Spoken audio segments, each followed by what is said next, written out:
إن الذين لا يرجون لقاءنا ورضوا بالحياة الدنيا وطمأنوا بها والذين هم عن آياتنا غافلون أولئك مأواهم النار بما كانوا يكسبون.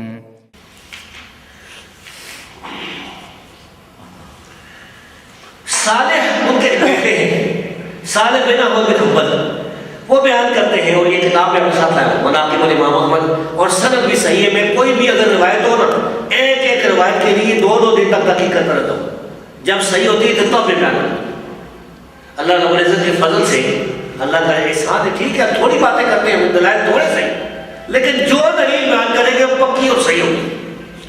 اس کتاب میں لکھا ہے کہ صالح کہتے ہیں کہ میرے ابا یعنی امام بن حنبل بعض اوقات خود کام کرتے تھے، گھر کے کام، باہر کے کام، پیشہ لے جاتے، لکڑیاں کاٹتے تھے، لکڑیوں کا کٹا لے کے آتے تھے خود۔ اب وہ کریں، ہمارے یہاں تو کوئی ذرا سا بھی کوئی استاد ہو جائے تو وہ سارے کام شاگردوں سے کراتا ہے۔ سردوں پر چلے جاتے تھے جہاد کرنے کے لیے، اور ادھر بھی جا کے لکڑیاں خود اکٹھی کرتے تھے۔ آپ نے ایک دفعہ دیکھا کہ کچھ فوجی جو ہیں وہ لکڑیاں اکٹھے کرنے کے گئے تو کسی آدمی کی زمین میں کھیت تھا نا، اس فصل میں چلنے لگی، تو امام احمد بن حنبل نے منع کیا، فرمایا کوئی کسی آدمی کے لیے جائز نہیں ہے کہ کسی کی فصل میں اس کی اجازت کے بغیر داخل۔ یہ بھی اس کتاب میں صحیح روایت ہے۔ صالح فرماتے ہیں کہ میرے ابا احمد بن حنبل زمین سے خشک روٹی اٹھا لیتے تھے، ٹکڑا، بعض بچے کھاتے ہیں وہ نیچے پھینک دیتے، وہ اٹھا لیتے تھے، پھر اس کو صاف کرتے، غبار دور کرتے، پھر اسے پیالے میں رکھ دیتے، پھر پانی میں ڈبو کر وہ جو ہے اسے کھا لیتے تھے نمک کے ساتھ۔ بہت ہی زاہد تھے، بہت ہی متقی تھے۔ وہ جب گھر سے باہر جاتے تھے نا تو کس کے لیے جاتے تھے؟ یا تو نماز پڑھنے کے لیے مسجد جاتے تھے، یا نماز جنازہ پڑھنے کے لیے جاتے تھے۔ اور آپ کو پتہ ہوگا کہ نماز جنازہ پڑھنے کے لیے جو جاتا ہے نا اس کو ایک ہی رات ثواب ملتا ہے، اور جو قبر تک چلا جاتا ہے اس کو دو پہاڑوں جتنا ثواب ملتا ہے، اور پہاڑ سے۔ مریض کی بیماری کو سکون ملتا ہے، یہ بڑا ثواب ہے، فرشتے دعائیں کرتے ہیں۔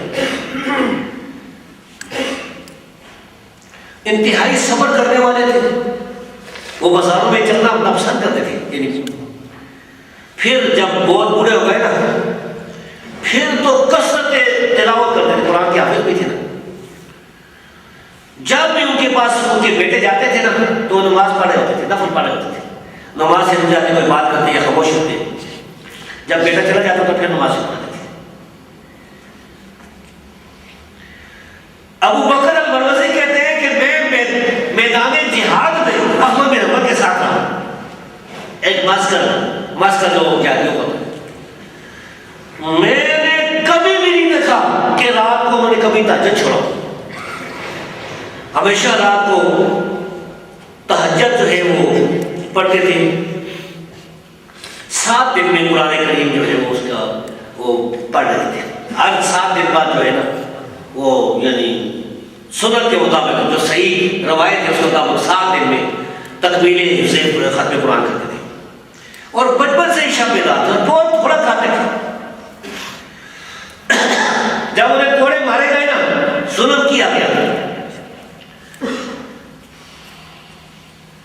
صالح بن حنبل کہتے ہیں کہ ایک شخص جو کوڑوں کی مار کا اعلان کرتا تھا، اس نے میرے والد کو دیکھا تو کہا کہ میں نے وہ آدمی بھی دیکھا ہے جسے 1000 کوڑے لگائے گئے مگر میں نے ایسی مار نہیں دیکھی، پشت اور سینے پر مار کے نشان تھے۔ پھر اس نے سلائی لے کر بعض زخموں میں داخل کی، کہا یہ سلائی زخم کے منہ تک نہیں پہنچی، وہ علاج کرتا تھا۔ آپ کے چہرے پر بھی ضربیں لگی تھی، زمین پر گرا دیا گیا تھا، کھال جگہ جگہ سے پھٹ گئی تھی۔ وہ جو طبیب تھا حکیم، وہ کھال پکڑتا چمٹے سے چھری سے کاٹتا تھا۔ انتہائی صابر شاکر تھے، اللہ رب العزت کی حمد و ثنا بیان کرتے تھے۔ پھر اللہ رب العزت نے شفا تو دے دی مگر کئی مقامات پر درد باقی رہا، اور آپ کی پشت پر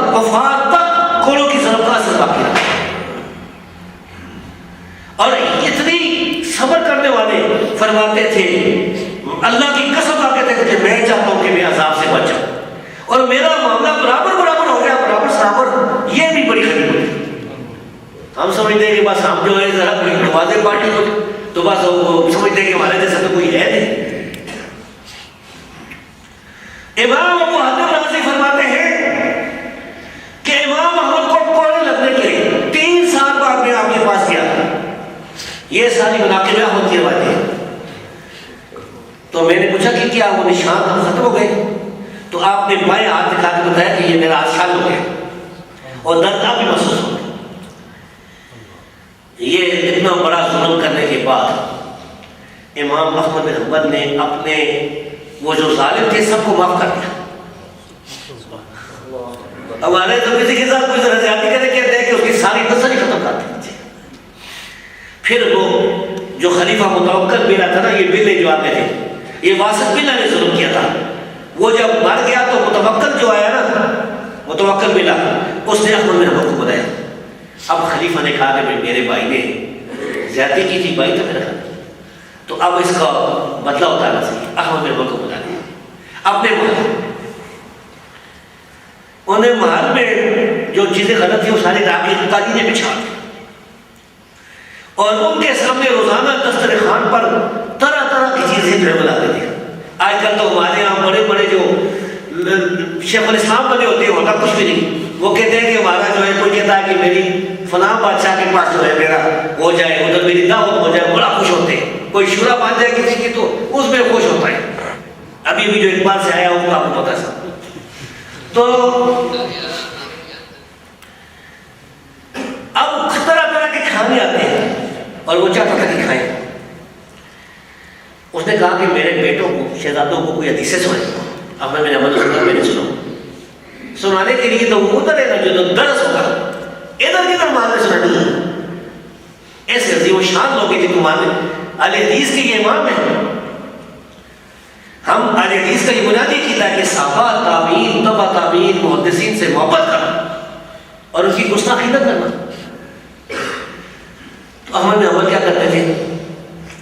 روزانہ روزے سوتے تھے، بڑے روزے رکھتے تھے، نفلی روزہ. بادشاہ کا کھانا ہے، ان کا روزہ ہے. کہتے تھے کہ تم کا کوئی بھی نہیں کھانا. قالین پر نہیں، نیچے بیٹھتے تھے. دسترخوان کی طرف کبھی نظر اٹھا کر کے دیکھتے تھے کہ یہ مرغ پکا ہوا ہے، یہ مچھلی ہے، یہ فلاں ہے. نہ، جب روزہ کھلنے کا وقت آتا تھا تو شاگرد ساتھ آئے، اس کو دیتے تھے. مثلا ایک ٹیبی دی نا، کہ اسے کہتے تھے کہ جا نا تو لوبیا کا شوربہ لیا. لوبیا اس بکتا تھا جس کا آج کل بازار ملتا ہے، سستا ہوتا. تھوڑی سی ٹھنڈی روٹی کے پاس ہوتی تھی، ذرا سی روٹی لی ہے، تھوڑا سا لوبیا افطار کیا، بس روزہ افطار ہوتا. رات کو قیام میں تہجد میں اللہ سے رابطہ ہے، دن کو روزے ہیں یہ، اور میدان جنگ میں بھی. یہ امام احمد بن حنبل دنیا کے فتنوں سے بڑے پریشان تھے. وہ فرمایا کرتے تھے کہ میں کوڑوں، جب مجھے کوڑے لگ رہے تھے نا، ان دنوں میں جب مجھ مسئلہ ہو رہی تھی تو میں کبھی کبھار اللہ سے دعا کرتا تھا کہ اللہ مجھے دنیا سے اٹھا لے. لیکن اب جو دنیا میں دیکھتا ہوں کہ پیسے آ گئے، مالے دولت تو آ گیا، یہ دنیا یہ تو بڑا خطرناک کی، اس سے تو وہ فتنہ جو ہے وہ کم تھا. اسی طرح جب ان کو کوڑے لگے تھے تو اس وقت بھی روزے میں تھے، روزہ نہیں کاٹ کیا تھا. ان کو پھر کوڑے مار کے گرا دیا گیا، پھر اٹھا کر جیل کمرے میں گئے، روزہ رکھا تھا، پھر ٹیم پر وقت پر افطار کیا. امام احمد بن حنبل رحمہ اللہ نے تمام لوگوں کو معاف کر دیا تھا جنہوں نے ظلم کیا تھا.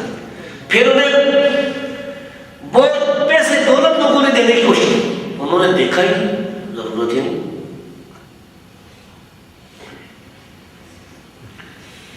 اور ایک دفعہ عباسی خلیفہ جو ہے اس کا ایک بڑا گورنر محمد بن عبداللہ بن طاہر وہ ملنے کے لیے آیا. وہ گھر میں تھے، اس نے بندہ بھیجا کہ میں ملاقات کے لیے آؤں. یہ سمجھ لیں کہ یعنی مثال کے طور پر پاکستان کا وزیر اعظم جو ہے نا، یہ آ گیا کسی کے دروازے پر. تو اگر گھر والے کو پتہ چل جائے تو دوڑے لگ جائے خوش ہو کر. احمد بن حنبل رحمہ اللہ نے فرمایا کہ میں ملاقات ہی نہیں کرتا. اس کو گو واپس چل جائے، ملاقات ہی نہیں کرتا. اور یہ وہ عظیم الشان امام تھے، گھر کے کام خود کرتے تھے، سر میں جو ٹوپی رکھی تھی سر پر اسے خود بنایا تھا، خود سیا تھا، اور کثرت سے قرآن کریم کی تلاوت کرتے تھے۔ تو آپ پھر غالباً 242 یا 243 ہجری ہے بیمار ہو گئے۔ اس بیماری میں ایک دن گھر سے باہر آئے، دروازے کے پاس بیٹھے تو ایک محدث وہاں سے گزرے، انہوں نے کہا شیخ صاحب سلام وغیرہ کر کے وہ جو کچھ مسئلے تھے جن کے بارے میں آپ توقف کرتے تھے ان کے بارے میں کیا خیال ہے؟ تو انہوں نے فرمایا اے ابو نظر، یہ دنیا سے روانگی کا وقت ہے، چھوڑ، اب یہ امت کا زمانہ ہے، اب میں دنیا سے جا رہا ہوں، اب چھوڑ مسئلہ۔ اور پھر 241 ربیع الاول کو جو ہے وہ بیمار ہوئے اور 9 دن تک بیمار رہے۔ بیمار کرسی کرنے والے آتے تھے، سلام کہتے تھے، آپ ہاتھ سے اشارے سے جواب دیتے تھے۔ وہ جو ابن طار تھا وہ بھی آیا بیمار کرسی کے لیے، انہوں نے کہا تھا اس کو آنے نہ دو، اس کو اجازت نہیں دی کیونکہ ظالم تھا وہ بادشاہ۔ آپ نے اپنی آخری بیماری میں چھوٹے چھوٹے بچوں کو بلا کے ان کے پوتے وغیرہ بچے جو ان کے سروں پر پیار سے ہاتھ رکھا، آپ بیٹھ کر اور لیٹ کر نماز پڑھ رہے تھے۔ مناقب احمد میں لکھا ہوا ہے صفحہ نمبر 406 پر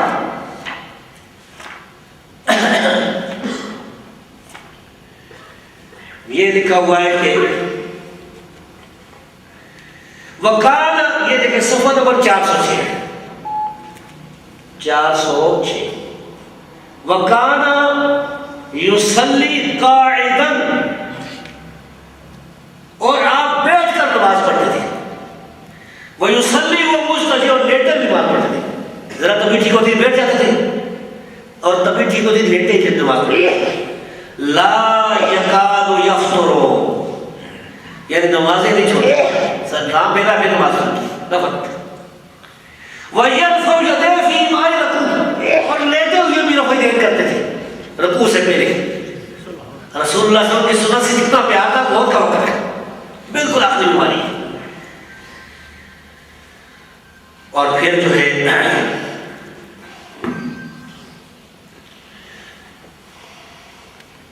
جمعہ کے دن کثرت سے پڑھ رہے تھے لا الہ الا اللہ، کوئی الہ نہیں، کوئی معبود نہیں، صرف اللہ کی، صرف ایک اللہ، وہی معبود ہے، وہی الہ۔ آپ نے اپنا رخ قبلے کی طرف، خانہ کعبہ کی طرف، اس طرح چل رہے ہیں۔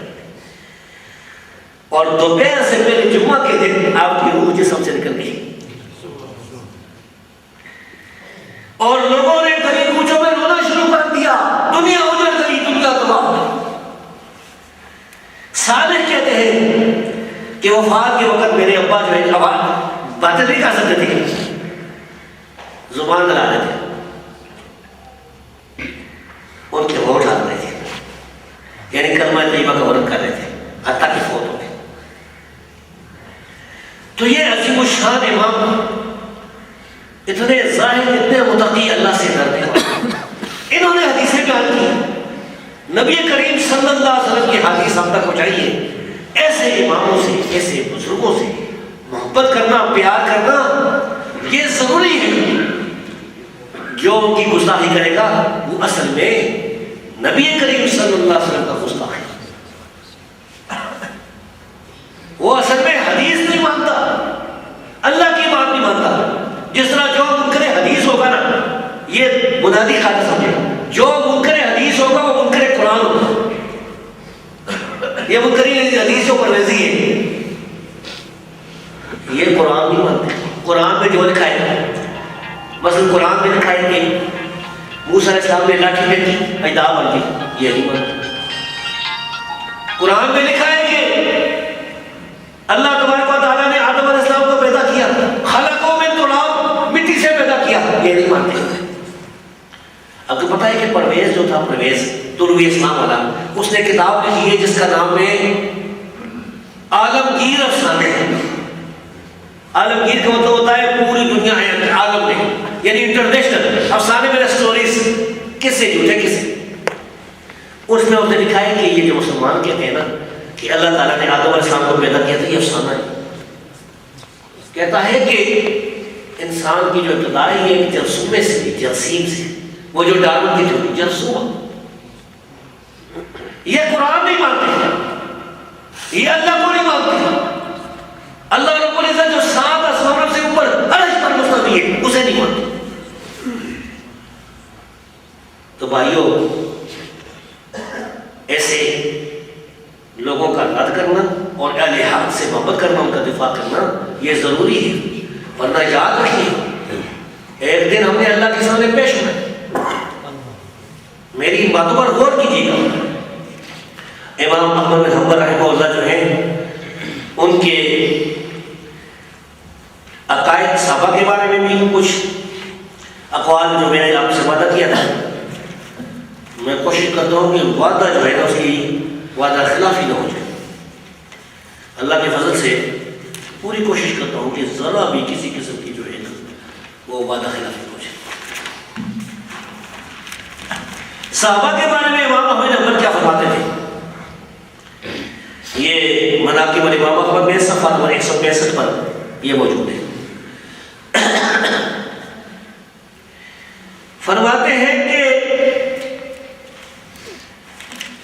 قل تو یعنی عبداللہ بن عمر کہتے ہیں کہ میں نے اپنے ابا سے پوچھا کہ رافضی کسے کہتے ہیں؟ قال الذي يشتم ابا بکر وعمر، جو ابو بکر اور عمر کو گالیاں دیتا ہے وہ رافضی ہے رضی اللہ عنہ۔ اور پھر کہتے ہیں کہ میں نے اپنے ابا سے پوچھا کہ کوئی آدمی صحابہ کو گالیاں دے تو اس کے بارے میں کیا مسئلہ ہے؟ قال ما اراء علی الاسلام، میں سمجھتا ہوں وہ اسلام پر نہیں ہوا، مسلمان نہیں ہوا، اسلام سے خارج ہے۔ اور اسی طرح مناقب احمد میں ان کی ایک اور روایت 160 صفحے پر وہ فرماتے ہیں کہ اذا رأیت رجلا، جب تم کسی ایسے آدمی کو دیکھو یذکر احد من اصحاب رسول اللہ صلی اللہ علیہ وسلم بسوء، جو رسول اللہ صلی اللہ علیہ وسلم کے صحابیوں میں سے کسی ایک کو برائی کے ساتھ ذکر کرتا ہے، اس کو برا کہتا ہے، اس کی خامیاں بیان کرتا ہے، اس کے خلاف روایتیں بیان کرتے ہیں۔ روایتیں دو قسم کے لوگ بیان کرتے ہیں، یا جھوٹی روایتیں بیان کرتے ہیں یا سچی روایتیں بیان کرتے ہیں، یہ دونوں کے بارے میں فَاتِحُوا عَلَى الْإِسْلَامِ، اس کو اسلام میں متم سمجھو کہ یہ بے ایمان ہے، گمراہ۔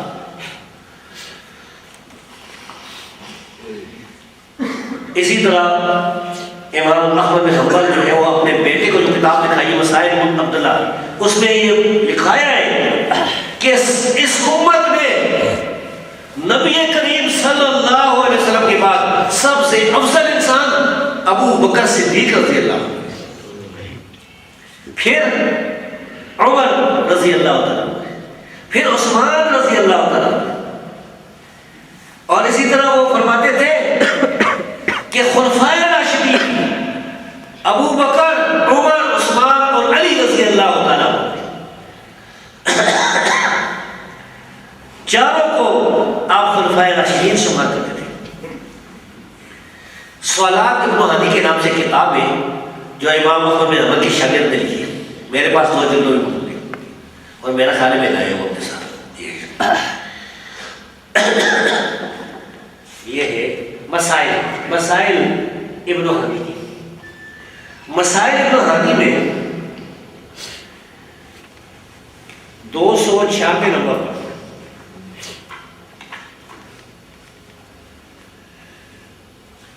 ان سے پوچھا گیا ہے، صفحہ نمبر ہے 60 اور جلد پہلی فقرہ نمبر 296، وَسُئِلَ عَنِ الَّذِي يَشْتُمُ مُعَاوِيَةَ أَيُصَلَّى خَلْفَهُ، امام احمد بن حنبل سے پوچھا گیا کہ کوئی آدمی امیر معاویہ کو گالیاں دیتا ہے، اس کے پیچھے نماز پڑھنی چاہیے؟ قال لا يصلى خلفه، فرمایا اس کے پیچھے نماز نہیں پڑھنی چاہیے، ولا کرامہ، اس کا تو کوئی احترام ہے ہی نہیں، اس کی تو کوئی عزت ہے ہی نہیں۔ اسی طرح امام احمد بن حنبل کے بارے میں کتاب السنہ خلال میں لکھا ہوا ہے کہ ایک آدمی نے کہا، کسی آدمی نے کہا، شیعہ ہوگا، کہ میں نہ تو امیر معاویہ کو قاتل وہی میں سمجھتا ہوں اور نہ میں انہیں خالق المؤمنین کے مومنوں کا معمول،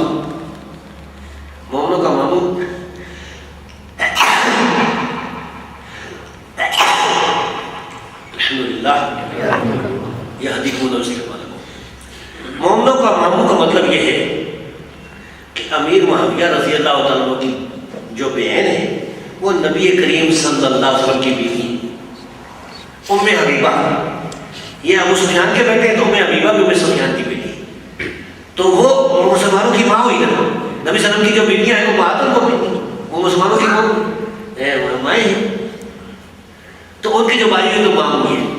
یہ کسی نے کہا کہ اتنا میں ان کو کاتب وہی سمجھتا ہوں، حالانکہ کاتب وہی ہونا امیر معاویہ کا امام مہدی کی دلائل النبوہ میں صحیح سند سے ثابت ہے، کانا وکانا یکتب الوحی، تو اس نے کہا میں نہ انہیں کاتب وہی سمجھتا ہوں، نہ مومنوں کا مامو سمجھتا ہوں، اور اس نے تو خلافت پر غاصبانہ قبضہ کر لیا تھا۔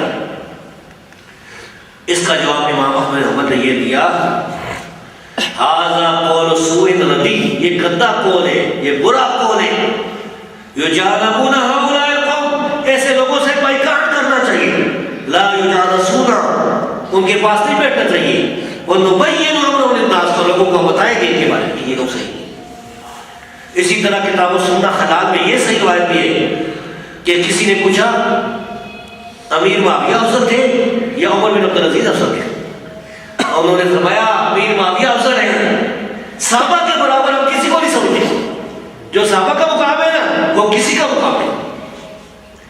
امام احمد بن حنبل رحمہ اللہ صحابہ کے بارے میں بہت ہی عظیم ہی جو ہے ان کا موقف تھا، اور اسی طرح امام احمد بن حنبل یہ بھی فرماتے تھے کہ جو آدمی من رد حدیث رسول اللہ صلی اللہ علیہ وسلم فهو علی شفا ہلاکہ، جو آدمی رسول اللہ صلی اللہ علیہ وسلم کی حدیث کو رد کرتا ہے وہ ہلاکت کے کنارے پر، یہ تمام۔ امام احمد بن حنبل وہ کا زیادہ تو نہیں ہوگا، انسان کا نہیں، اللہ تبارک و تعالیٰ کے بارے میں امام احمد بن حنبل کا یہ عقیدہ تھا کہ اللہ تعالیٰ 7 آسمانوں سے اوپر اپنے عرش پر مستوی ہے، باعث من خلقی، اپنی مخلوق سے جدا ہے۔ آج کل کئی لوگ کہتے ہیں کہ اللہ ہر جگہ ہے، یہ غلط بات ہے، اللہ کی علم اور قدرت حاصل ہے، وہ 7 آسمانوں سے اوپر اپنے عرش پر۔ یہ ابوبکر الخطاب کی کتاب السنہ میں ہے، اور اس کتاب السنہ سے ابن القیم نے اپنی کتاب الجیوش الاسلامیہ اس میں نقل کیا، اور امام احمد بن حنبل یہ فرماتے تھے کہ جو آدمی کہتا ہے نا کہ اللہ عرش پر نہیں، اس کا کلام کفر کے گرد پھرتا ہے۔ اسی طرح امام احمد بن حنبل یہ فرماتے تھے کہ قرآن جو ہے، جو کہتا ہے نا قرآن مخلوق ہے وہ کافر ہے، اور جو کہتا ہے کہ ہمارے الفاظ مخلوق ہے وہ جامعہ سے بھی زیادہ برا آدمی ہے۔ امام احمد بن حنبل کا ایک اور واقعہ ہے، ایک آدمی آیا نا، اس نے سلام کیا تو انہوں نے جواب نہیں دیا، انہوں نے کہا اچھا آپ دفعہ ہو جانا، آئندہ نہ میرے دروازے کے پاس، مجھے پتا ہے چلا ہے کہ تم قرآن کے بارے میں توقف کرتا ہے، اللہ کا کلام نہیں کہتا۔ امام احمد بن حنبل یہ مسائل ابی داؤد میں ہے، اور یہ قول دوسرا یہ کتاب السنہ میں ہے، فرماتے تھے لا یصلی خلفهم مثل الجہمیۃ والمعتزلہ، کہ جامعہ اور معتزلہ کے پیچھے نماز نہیں پڑھی جاتی، اور یہ بھی کتاب السنہ خلال میں جو فرماتے تھے کہ ایمان قول اور عمل ہے، زیادہ بھی ہوتا ہے اور کم بھی ہوتا ہے۔ تو میرے بھائیوں یہ بہت لمبا موضوع تھا، اس پر اگر صحیح طور پر بات چلتی تو ممکن ہے ساری رات ہی بیان جاری رہتا۔ میرے مختصر وقت میں اسلام کے ایک بہت بڑے مجاہد، ایک بہت بڑے راوی حدیث، بہت بڑے ثقہ صادق امام، ان کے حالات بیان کیے، تھوڑا سا ان کا مختصر ذوق بیان کیا، اور ان کے عقائد، ان کی کتابوں کے بارے میں جو ہے وہ بیان کیا۔ میری اس سارے بیان کا مقصد یہ تھا کہ آپ کے دلوں میں، میرے دل میں، تمام مسلمانوں کے دلوں میں ائمہ محدثین کی محبت پیدا ہو، راویان حدیث سے پیار ہو، صحابہ تابعین، تبع تابعین اور اتباع تبع تابعین اور دوسرے جو سلف صالحین ہیں اس کا احترام، ان کی گستاخیوں سے بچا جائے، ان کے ساتھ عقیدت رکھی جائے۔ عقیدت کا یہ مطلب نہیں کہ کوئی امام ہے تو اس کی جو بات بھی کہہ دے گا حجت ہے، نہیں، اگر کسی امام کی بات قرآن حدیث کے خلاف آئے گی تو چھوڑ دیں۔ بنیادی اصول ہے، لیکن قرآن اور حدیث کے خلاف نہ ثابت ہو جائے۔ یہ اماموں نے بھی یہ بات بتائی ہے، یہ جو بڑے بڑے امام تھے انہوں نے یہ مسئلہ میں سمجھایا ہے کہ ہماری جو بات قرآن حدیث کے خلاف ہو چھوڑ، لیکن قرآن اور حدیث بیان کرنے والے یہ ائمہ محدثین ہیں، ان کا احترام کرنا یہ ہم پر ہوتی ہے۔ اور جو لوگ ان کی گستاخی کرتے ہیں وہ گمراہ ہیں، جو انہیں برا کہتے ہیں وہ بدعتی اور گمراہ ہیں، ایسے لوگوں سے بچنا چاہیے۔ یہ تھا میرا آج کا بیان، اور تقریباً 1 گھنٹہ جو ہے وہ ہو چکا ہے، اسی پر میں اکتفا کروں گا۔ اس کے بعد اگر آپ بھائیوں کے کچھ سوالات ہوں گے اسی سلسلے میں، اگر سوالات ہیں تو یہ بورڈ میں تو انشاءاللہ کوئی 10-15 منٹ کے اتنا جو وقت ہے انشاءاللہ۔ ہاں جی، اچھا کاغذ جو ہے نا اگر جی تو وہ انشاءاللہ اگر سوالات ہوئے تو کوئی مجھے جواب معلوم ہو دوں گا، اس کے لیے وقت تھوڑا ہوگا انشاءاللہ۔ اللہ تبارک و تعالیٰ مجھے اور آپ کو حق پر عمل کرنے کی توفیق عطا فرمائے، اللہ رب العزت ہماری خطائیں معاف کرے، اللہ رب العزت ہمیں کتاب و سنت پر عمل کرنے والا بنائے، اللہ رب العزت اس دنیا میں صحیح عقیدے اور اعمال کے ساتھ زندہ رکھے، اور مرنے کے بعد قبر کے عذاب سے، اشر کی سطح سے بچائے۔ وَأَقُولُ قَوْلِي هَذَا وَأَسْتَغْفِرُ لِي وَلَكُمْ سَائِرِ الْمُؤْمِنِينَ آمین یا رب العالمین۔ میں نے سوال کرنا تھا اس کے بعد بشک قاسموں کے بعد نا جی موقع دے دیجیے۔ کاغذ دے دیں، سوال لکھ کر صرف دیں گے، کھڑے ہو کے کوئی بھائی کے ساتھ کھڑے ہو کے سوال نہ کرے، تاکہ حق بنتا ہے جو آگے سوال تو آگے۔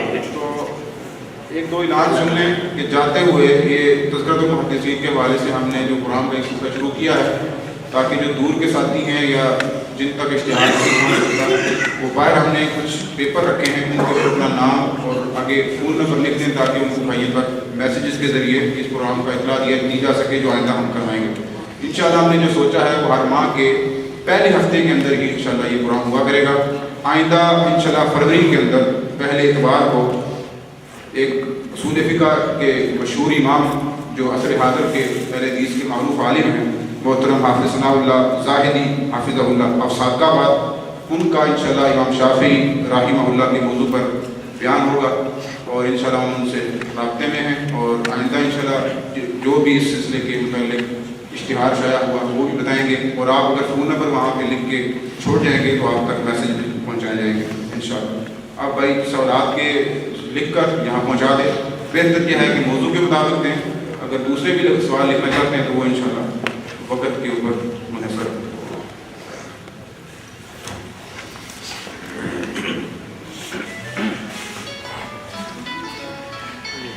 سوال ہے جی قرآن کی سند کہاں لکھی ہے؟ بھائی سندیں موجود ہیں، مثلا میرے پاس بھی سندیں موجود ہیں، قاری محمد ادریس عاصم جو ہیں ان کی سند سے قرآن جو ہے ہم بیان کرتے ہیں، اور اس میں راوی آتے ہیں ابو عبد الرحمن السلمی، وہ جو ہیں وہ سیدنا عثمان اور دوسرے صحابہ سے بیان کرتے ہیں، وہ نبی صلی اللہ علیہ وسلم سے۔ تو یہ تو اہل حدیث کے علاوہ دوسرے لوگوں کی باتیں سندیں موجود ہیں، آپ کسی بھی عالم سے رابطہ کریں، نہیں تو ہمارے پاس آئے ہم آپ کو سند بتا دیں گے۔